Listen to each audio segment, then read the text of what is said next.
reka nongere kubasuza, reka nongere kuba ikaze inshuti bakunzi bakundwa umuryango mugari Rio News Please. Nongere akubatera yambo mbabwira ati umugoroba mwiza, umugoroba w'umugisha mu bice bice bitandukanye mugiye muherereyemo. Hagati aho abatara mu mbere mu gihugu cya Uganda, u Rwanda, u Burundi, reka mbabwira ati habari za John, habari za masiku.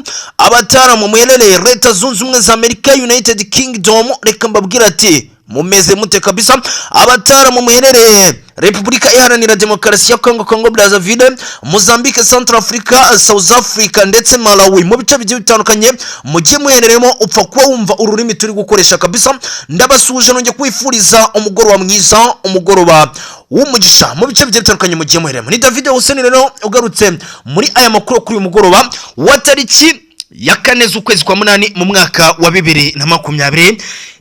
Hagati aho aya makuru yacu turahera mu gihugu cy'u Rwanda. Olivier Nduhungire yagize icyo atangaza ku biganiro bikomeje kugenda biteganwa hagati y'abarwanyi ba FCM23 ndetse na leta ya Congo. Turagenda turebera hamwe ese icyo ni igiki yatangaje, ese icyo yatangaje kirahindura iki ku biganiro biteganijwe hagati ya FCM23 ndetse na Republika Iharanira Demokarasi ya Congo. Turaza gukomereza amakuru yacu mu gihugu cy'u Burundi, nuko ari gukorwa icyitwa iperereza mu buryo bukomeye cyane ku ntumwa z'ubutasi zoherejwe na Republika Iharanira Demokarasi ya Congo muri iki gihugu cy'u Burundi.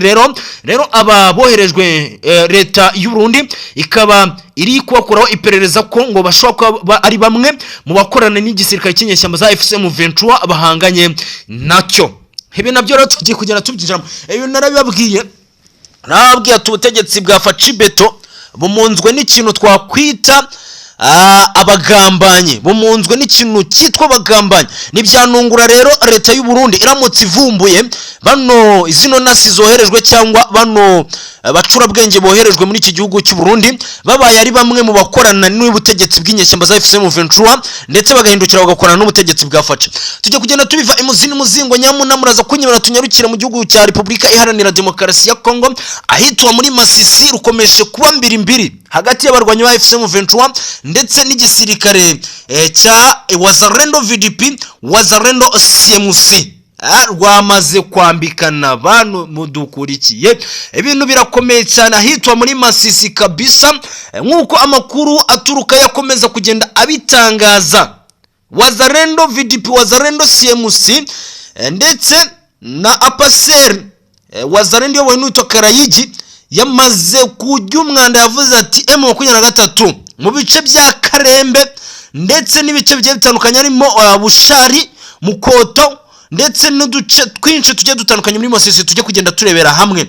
Rwamaze kwambikana, rwamaze guhana umwoyoyo hagati y'abarwanyi ba FCM23 ndetse na Wazalendo VDP, Wazalendo CMC, APASER yobowe n'uwitwa Karayigi. Ibi byose rero tujye kugenda tubiva imuzini muzingo turebera hamwe ibikomeje kugenda abitangazwa mu bice bigiye bitandukanye. Ijwi ry'umuturage muri territoire ya Masisi, hano umuturage amaze gutangaza, aravuga ati badushimutiye abantu, ati M23 yashimusa abantu yabise FDLR. Ibi nabyo tujye kugenda tubiva imuzini muzingo kabisa turebera hamwe. Turaza gukomereza aya makuru yacu mu ntara ya Kivu Amajyepfo, ahitwa muri Kavumu. Magingo ya nabwo FCM23 ndetse na Wazalendo VDP, Wazalendo CMC, FDNB rurageretse muri aka gace ka Kavumu mu ntara ya Kivu Amajyepfo. Ati rugeretse gute rero? Nabyo tujye kugenda tubiva imuzini muzingo hano kuri Rio News Please, ugiye kugenda usobanukirwa byinshi babikomeje kugenda bitangazwa mu bice bigiye bitandukanye. Mbere yuko ninjira muri aya makuru, reka mbanze mbasabe kuzamura subscribe zanyu mwese abadukurikiye. Wowe wamaze guhitamo gukora subscribe, ibuka gukora like ku gipfunsi kireba mu kirere, asigaye ushyigikire n'abandi kugira ngo kino kiganiro kize kubageraho. Iyo ni inkunga yawe ikomeye kandi kabisa ndagushimira ko wamaze kubikora, kubufatanye bwawe wamaze gutanga. Twihuse cyane rero aya makuru rero reka tuyahere mu gihugu cy'u Rwanda. Magingo aya uwitwa Olivier Nduhungire, Minisitiri w'Ububanyi n'Amahanga ndetse n'Ubutwererane w'igihugu cy'u Rwanda, Olivier Nduhungire yagize icyo atangaza ku biganiro bikomeje guhuza abarwanyi ba M23 ndetse na Repubulika Iharanira Demokarasi ya Kongo. Minisitiri w'Ububanyi n'Amahanga n'Ubutwererane Ambasaderi Olivier Nduhungire yatangaje ko u Rwanda ruzakomeza kwitabira ibiganiro bihuza RDC na M23 bibera muri Qatar. Iki kintu nagira ngo tukiteho tugitsindagire. Kubera iki uyu mugabo yavuze rino jambo akavuga ati twebwe nk'ubutegetsi bw'igihugu cy'u Rwanda tuzagumya kubindorerezi z'ibiganiro bizahuza M23 ndetse na RDC. Iki kintu nagira ngo tukigeho muri commentaire. We uratekereza ari ukubera iki Ambasaderi Olivier Nduhungire yatangaje kino kintu ati tuzabindorerezi y'ibiganiro bigomba guhuza RDC ndetse na M23? Ngiyo ngaye ngukore. Reka tunyiruke cyane reno tukiri kuri ingingo y'ibiganiro bya Doha. Witwa William Ruto, perezida w'igihugu cya Kenya, yagize icyo yongeraho. Yavuze ko ibiganiro bya Doha ndetse n'ibiganiro bya White House Leta Zunze Ubumwe za Amerika bitazakuraho ibiganiro bya EAC SADC, ngo dore ko ibiganiro bya EAC SADC bibereho kugira ngo bihuze ibiganiro bya Doha na Leta Zunze Ubumwe za Amerika.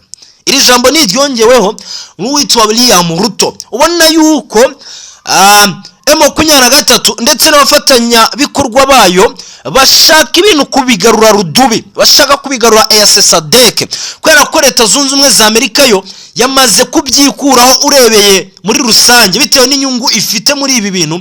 Yamaze kongera kubyikura, irashaka kongera kubigarura muri EAC SADC, kandi tuzi neza ko EAC SADC nta cyemezo kigize kivamo gifatika kigize kigaragaza ko M23 iri gucibwa intege cyangwa iri gutotezwa ngo ikurwe ku bintu ikomeza gukora ikorera abaturage, harimo isharuza, harimo kuhohotera ndetse n'ibindi byaha bigiye bitandukanye. Ngaye ngukorera ibi ni bikomeje kugenda bitangazwa.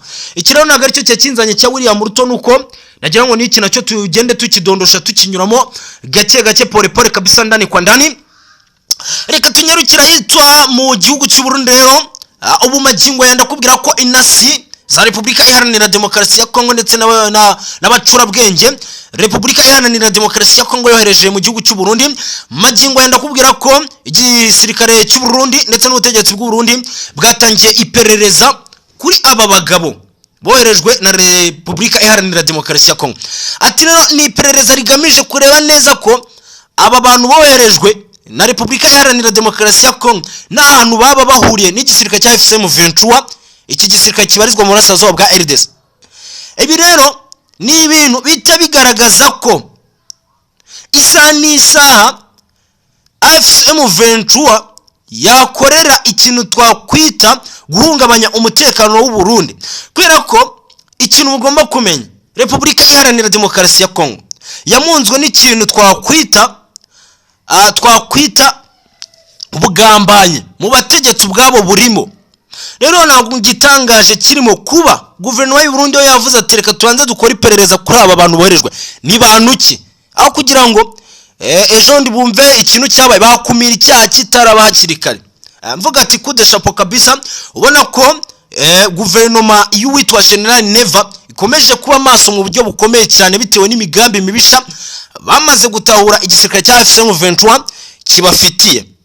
Ngengo koreka tunyarukire muri Masisi, aho ni mu ntara Kivu Amajyaruguru mu burasirazuba bwa Repubulika Iharanira Demokarasi ya Kongo. Rukomeje kuba mbiri hagati rwose y'abarwanyi ba M23 ndetse n'igisirikare cya Wazalendo VDP Wazalendo ACMC Apaser yobowe n'utwa Karayigi.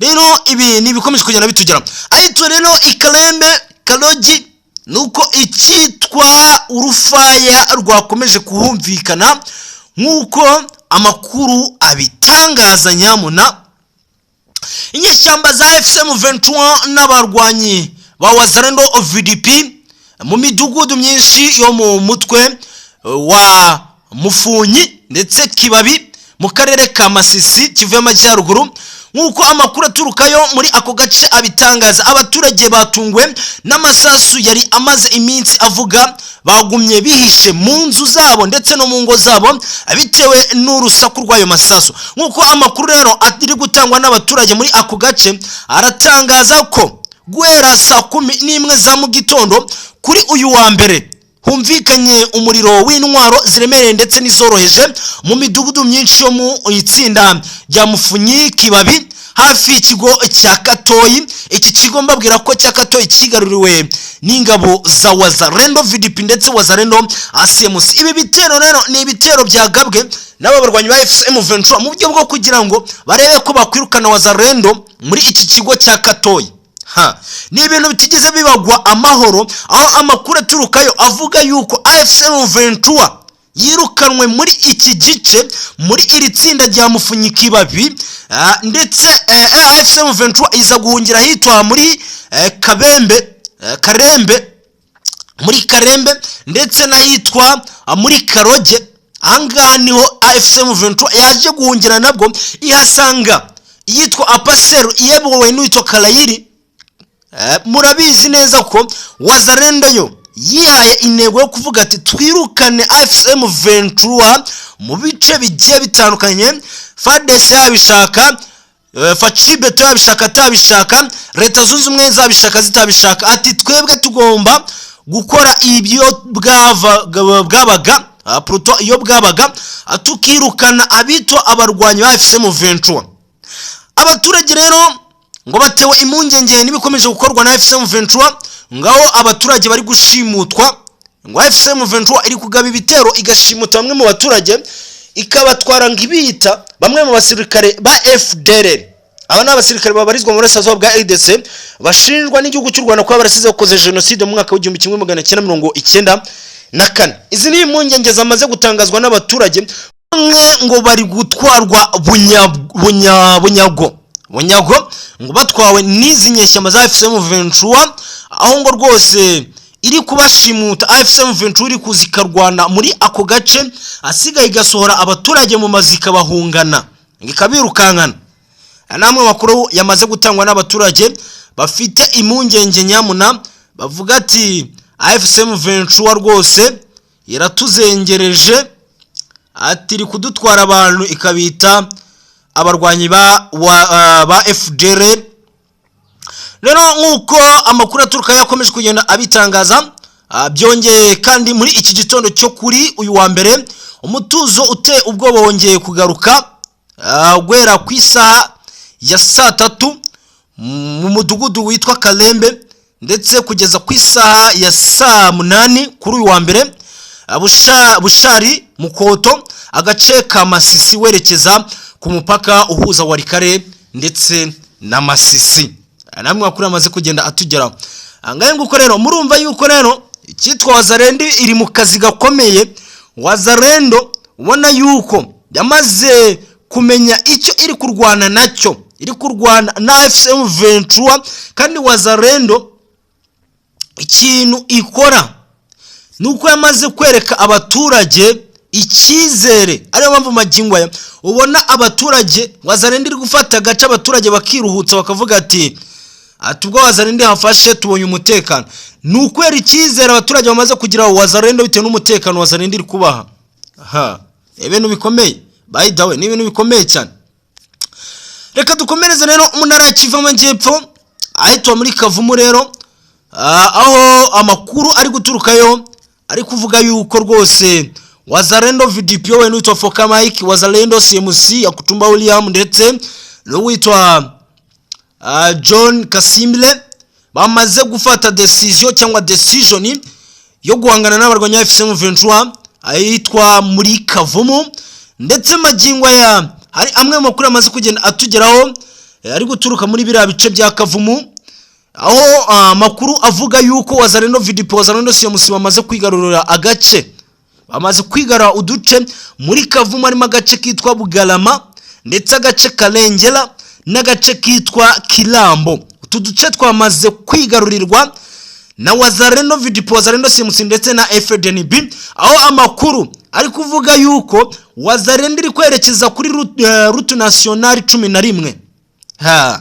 Murumva ni ibintu bikomeye hafi y'ahitwa ngo Kibuye. Ahangani ngo Wazalendo iri kwerekeza. Murumva icyito Wazalendo yo, Wazalendo ndetse na FDNB mu ntara Kivu Amajyepfo bamaze kuresista icyitwa urugamba bamaze kumenya M23 bahanganye nayo, bamaze kumenya imbaraga zayo, bamaze kumenya icyitwa igikoresho cyayo. Uru rugamba ubundi ruzarwanwa n'umurundi, ruzarwanwa na FDNB, ruzarwanwa n'icyitwa Wazalendo iyobowe n'uwitwa Foka Mike, ruzarwanwa kuko ubundi M23